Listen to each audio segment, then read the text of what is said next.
Burkina Faso was in its third year of drought. The once fertile land had turned to dust, rivers had shrunk to streams, and lakes had disappeared entirely. Villagers poured into cities in desperation. Tensions boiled over into protests, and those protests were fast becoming a political crisis. President Ibrahim Traoré stood at the window of the presidential palace, watching a sea of people gathered in Ouagadougou's main square.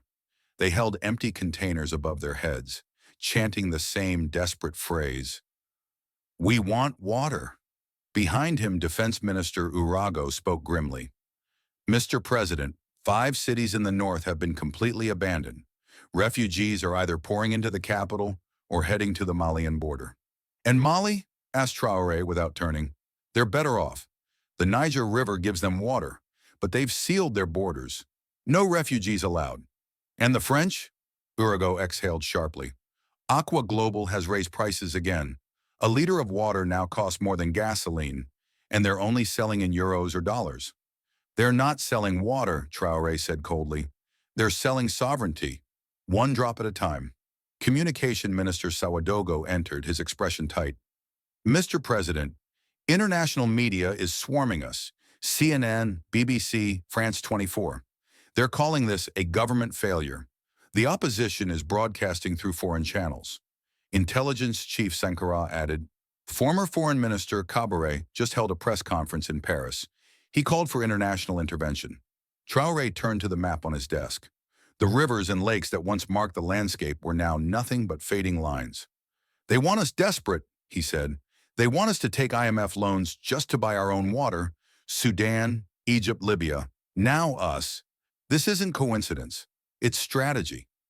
Just then, an aide entered.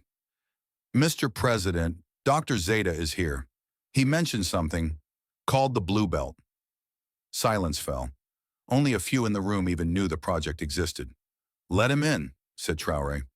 A man in his 30s entered, leather bag slung over his shoulder, eyes blazing with urgency.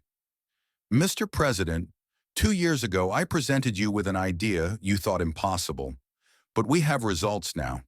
He placed a tablet on the desk. A 3D model rotated on the screen. "Right here beneath the Sahara, at about 400 meters deep, an ancient aquifer, estimated to hold 500 billion cubic meters of water. This could supply Burkina Faso and much of West Africa for a century." Traoré stared at the screen, stunned. "This is real?" "Geologically confirmed. The basin dates back to the last ice age." "Then we don't just have water," Traoré said. "We have a future." That night, in a secure underground room beneath the palace, Traoré convened his closest advisors, Dr. Zeta, Intelligence Chief Sankara, Defense Minister Urago, and Economy Minister Dio. Geological maps and reports covered the table. Zeta explained, "Technically, it's possible. I worked on a similar Chinese project in the Gobi Desert. The basin there was shallower, but the method is the same." "And the cost?" asked Dio. "Initial phase, $2 billion. Total cost, $5 to $6 billion. Dio shook his head. "We don't have that money. The IMF won't help. The Chinese may be our only option." "But China won't risk angering France in the middle of a trade war," Sankara said. Traoré studied the map. The aquifer extended into Mali. "We can't do this alone, not financially and not politically. If we try, the West will crush us." "But why?" asked Zeta, still somewhat naive. "This is just water." Traoré gave him a bitter smile. "No, Adama. This is power. Water is the new oil. Whoever controls it, controls everything." Sankara leaned forward. "Mr. President, the people are restless. The French are backing opposition forces. A coup attempt is only a matter of time."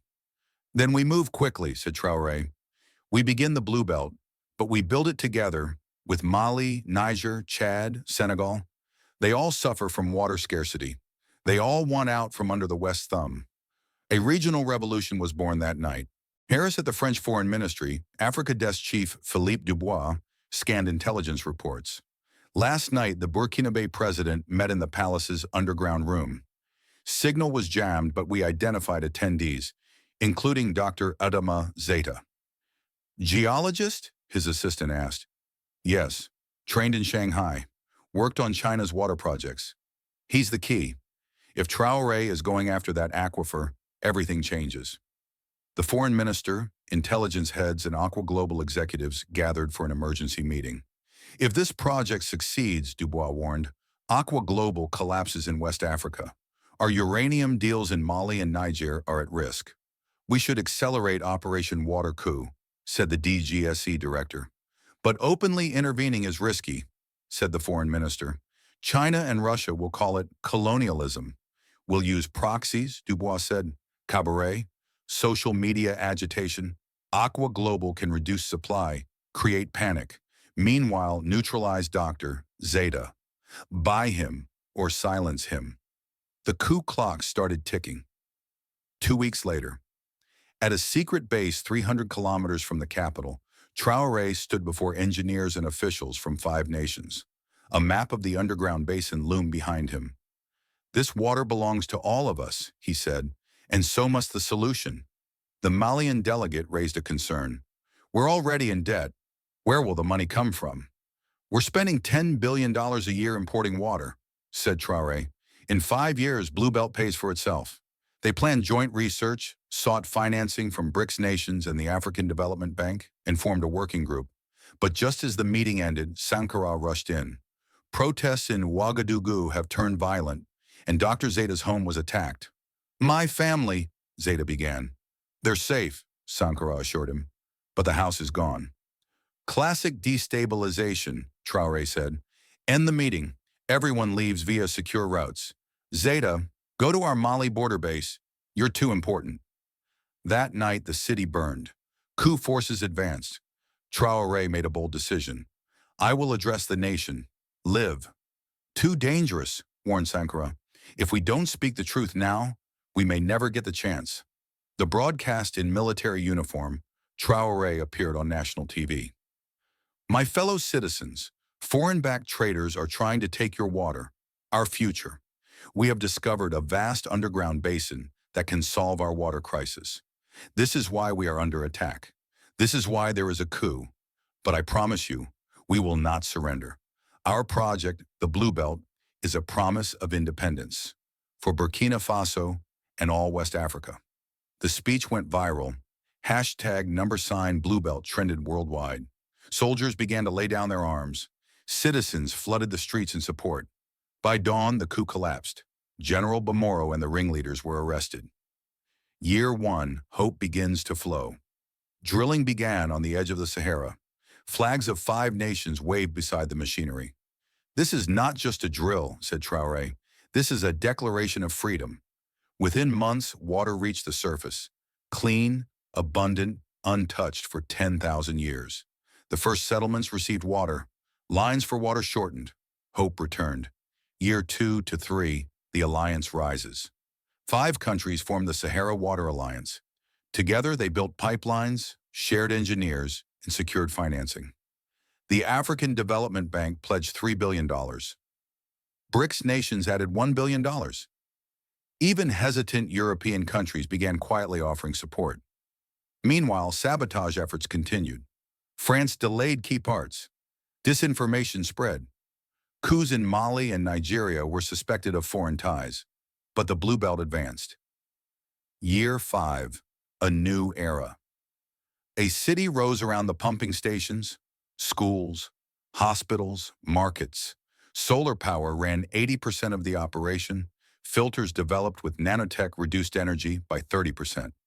We've changed Africa, Zeta said. At the 5th anniversary ceremony, Traoré spoke to the world. Water must no longer be a weapon.